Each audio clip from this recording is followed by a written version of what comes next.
Ahora nos toca saber qué es lo que el Señor va a hacer en este nuevo año que tenemos por delante, en este nuevo año que tenemos que enfrentar. Y precisamente he estado orando y buscando al Señor para saber cómo debemos comenzar este 2012, ¿no? Primero que nada, yo debo decir y debo dar gracias que el mundo no se ha acabado, porque según los pronósticos no íbamos a llegar al 2012, pero doy gracias a Dios que no ha sido así. Porque la verdad, todo el mundo puede tener una perspectiva de lo que va a suceder en el mundo y la mayoría tiene una perspectiva mala. Pero nosotros, si vemos atentamente a la Escritura, nos vamos a dar cuenta que Dios es un Dios de vida, no de muerte, que Dios es un Dios de esperanza. En medio de la explicación acerca de los dones está el famoso 1 Corintios capítulo 13. Y termina diciendo que debe prevalecer siempre la fe, la esperanza y el amor. Porque para Dios lo que debe prevalecer es la fe, la esperanza y el amor. No importa lo que suceda, no importa las circunstancias, hermanos, todo esto es pasajero. Mientras cantábamos las canciones que hemos cantado hoy día de Sublime Gracia, realmente yo podía recordar cómo Dios ha sido bueno conmigo, cómo Dios ha sido bueno con mi familia, cómo yo puedo heredarle a mi Esteban algo más que simplemente educación, algo más que simplemente tranquilidad. Yo puedo heredarle también al Señor. Esa salvación que Él me ha regalado, también puedo hacérsela llegar a mi hijo. Y Él está creciendo de una manera completamente distinta. Yo puedo comparar el final de los días de mi padre y espero que Dios me dé un final completamente diferente. Un final en el que mi hijo pueda pararse y decir: mi padre vivió de acuerdo al Señor y murió de esa manera. Murió sabiendo que cumplió todo lo que tenía que hacer. Esa es mi esperanza. Poder dejarle eso a mi hijo y que así él pueda hablar generación tras generación hasta que nuestro Señor llegue. Porque nosotros como cristianos tenemos una perspectiva mucho más amplia que simplemente cosas que suceden en este momento. No solo vivimos para el día de hoy, nosotros estamos aquí para la eternidad. La eternidad Dios la ha puesto en nuestros corazones y tenemos que velar porque esa eternidad, esa gloria de nuestro Señor se manifieste desde aquí, de a poquitos, cada vez más y más. Y un día estaremos, como decía la canción, cuando estemos en Sión, haciendo referencia al momento que estemos en la presencia de Dios, podremos cantar por siglos mil, cuando estemos brillando con la gloria de Dios, acerca de su amor que nos salvó y que nos rescató. Pero en este momento, en este presente, en este 2012, ¿qué es lo que Dios quiere que hagamos? ¿Cómo debemos empezar este nuevo año? Y creo que hay una palabra que debemos meditar y es consagración.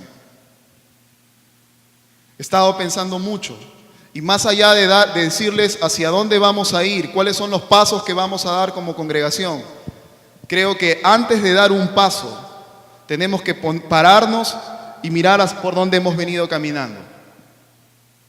Porque algunos pensamos que seguimos en el camino, pero tal vez ya nos hemos desviado. Algunos han estado mirando el camino desde una vía paralela, pero no han estado en el camino que Dios quiere para ellos. Algunos han perdido el camino. Algunos, gracias a Dios, han mantenido la ruta. Pero es necesario que todos, estemos donde estemos, miremos hacia atrás y veamos por dónde hemos venido. Y que a partir de este momento, una vez más, empezando un nuevo año, hagamos voto delante de Dios, de guardarnos para Él, de vivir para Él, de realmente consagrarnos y poder enfrentar lo que ha de venir. Porque cada vez que el pueblo de Dios, cada vez que ellos empezaban o iban a entrar a una nueva etapa en su vida, tenían que tener un tiempo de reflexión. No es simplemente entrar por entrar. No se trata de vamos a vivir el 2012 y que sea súper chévere. Va a ser bueno, porque Dios es bueno. Esa es la garantía de que vamos a tener un buen año. Dios, Él es la garantía. Pero no podemos entrar simplemente por entrar. Tenemos que recordar por dónde hemos venido, ajustar algunas cosas en nuestra vida y enfrentar este 2012. En el libro de Jueces, en el capítulo 3, hay una historia que a mí me gusta muchísimo y es la historia del cruce del Jordán. No el cruce del Mar Rojo, pero es el cruce del Jordán. En este momento ya no era Moisés quien lideraba el pueblo de Israel, era Josué. Y antes de poder cruzar, antes de poder vivir, ¿cómo estás, mi campeón? Antes de poder disfrutar y vivir lo que Dios tenía para ellos en la tierra prometida, esa promesa por la cual ellos esperaron 40 años. Y tal vez has estado esperando cosas de parte de Dios. Tal vez tú has estado con expectativa de qué es lo que Dios va a hacer en este año. Y va a ser bueno. Pero antes, yo creo que debemos seguir el ejemplo que nos han dejado todos estos hombres en la Escritura. Y dice que muy de mañana, empezando el versículo 1 del capítulo 3 de Josué, muy de mañana, Josué y todos los israelitas partieron de Sitín y se dirigieron hacia el río Jordán. Pero antes de cruzarlo, acamparon a sus orillas. Al cabo de 3 días, los jefes del pueblo recorrieron todo el campamento con la siguiente orden: cuando vean el arca del pacto del Señor su Dios y a los sacerdotes levitas que la llevan, abandonen sus puestos y pónganse en marcha detrás de ella. Así sabrán por dónde ir, pues nunca antes han pasado por ese camino. Deberán, sin embargo, mantener como 1 kilómetro de distancia entre ustedes y el arca. No se acerquen a ella. Muy de temprano, el pueblo estaba listo. Y aunque uno esté listo, no significa que debemos dar el paso. Hay que esperar la dirección de Dios. Y por eso les dijo Josué al pueblo: esperen. Cuando vean que se levante el arca, entonces ustedes deben ir. Cuando nosotros veamos que es Dios quien va delante de nosotros, cuando pongamos a Dios en el lugar correcto de nuestra vida, no al costado, no detrás, sino delante, como el verdadero Dios que nos guía, como la luz que alumbra nuestro camino, entonces nosotros podemos decir: vayamos hacia adelante. Y el versículo 5 dice algo sorprendente. Josué le ordenó al pueblo: purifíquense o santifíquese, dicen en algunas versiones, porque mañana el Señor va a realizar grandes prodigios entre ustedes. Hermanos, yo estoy seguro que el Señor va a hacer grandes prodigios. Yo no dudo de eso, porque Dios es un Dios de prodigios. Dios es un Dios de maravillas. Dios es un Dios sobrenatural. A mí no me preocupa eso. Así como Josué ordenó al pueblo de Dios, hoy día por la palabra de Dios yo les digo: purifíquense y límpiense, porque Dios va a hacer grandes cosas. Pero si queremos ver a Dios, si queremos ver la correcta expresión de Dios en nuestra vida, en nuestras familias, debemos purificarnos. Debemos quitarnos de todo mal. Debemos de dejar de jugar una doble vida. Debemos ponernos serios, realmente serios con Dios. El apóstol Pablo, recordando estos días en que estos hombres antes de cruzar se purificaban y se limpiaban, nos hace una advertencia para nosotros hoy. Y está en 1 Corintios en el capítulo 10. Acompáñenme. 1 Corintios capítulo 10.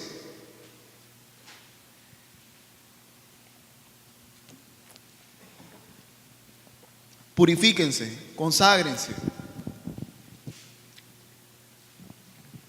El apóstol Pablo nos recuerda esos días, los días en que el pueblo de Dios avanzaba. Y él nos dice: no quiero que desconozcan, empezando en el versículo 1, 1 Corintios capítulo 10, versículo 1. No quiero que desconozcan, hermanos, que nuestros antepasados estuvieron todos bajo la nube y que todos atravesaron el mar. Todos ellos fueron bautizados en la nube y en el mar para unirse a Moisés. Todos también comieron el mismo alimento espiritual y tomaron la misma bebida espiritual, pues bebían de la roca espiritual que los acompañaba, y la roca era Cristo.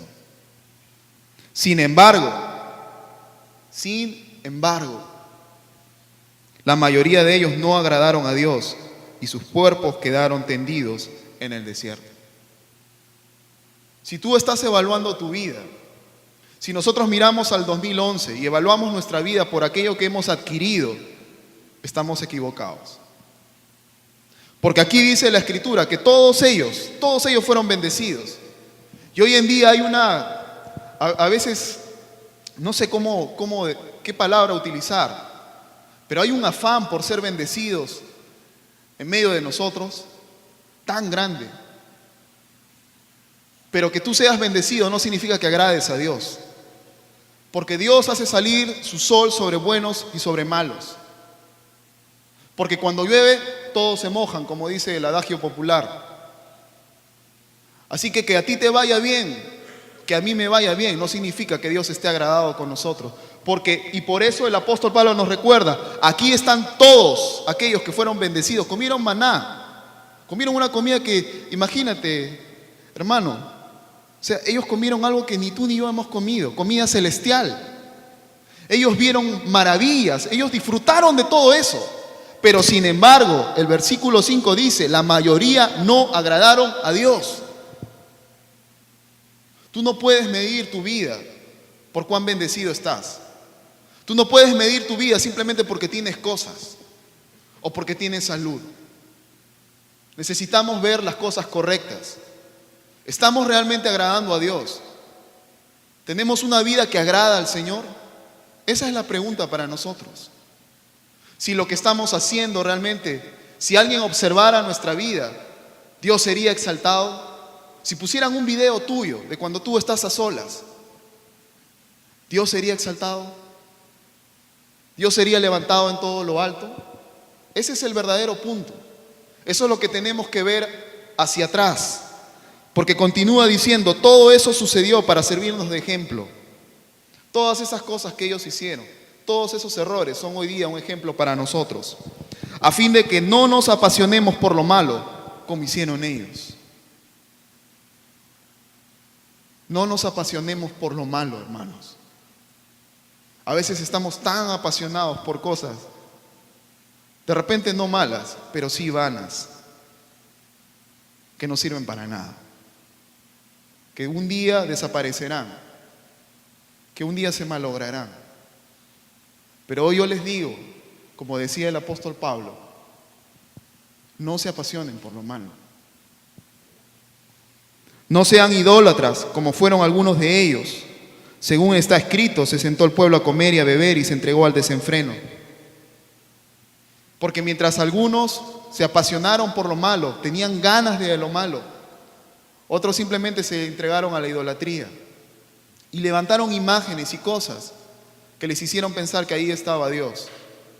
Y tal vez para nosotros signifique cosas muy cercanas y cosas legítimas, como nuestra familia. Y hemos levantado un altar y en ese altar hemos puesto a nuestra familia y no a Dios. Y lo más sagrado que tenemos es ahora nuestra familia y ya no es Dios. Yo no digo que la familia no sea importante, pero no puede ocupar el lugar de Dios.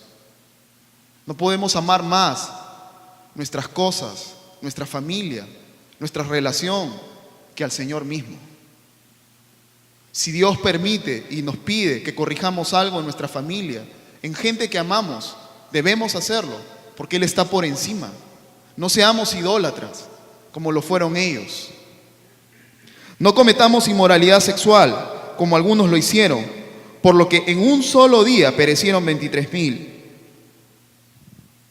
23,000 hombres perecieron simplemente por la inmoralidad sexual. Si no fuera por la gracia de Dios, tal vez muchos de nosotros no estaríamos parados aquí. Si Dios nos juzgase como juzgó ese día a todos esos hombres, nos quedaríamos de pie. Pero hoy esa historia viene a nosotros para decirnos que no cometamos inmoralidad sexual.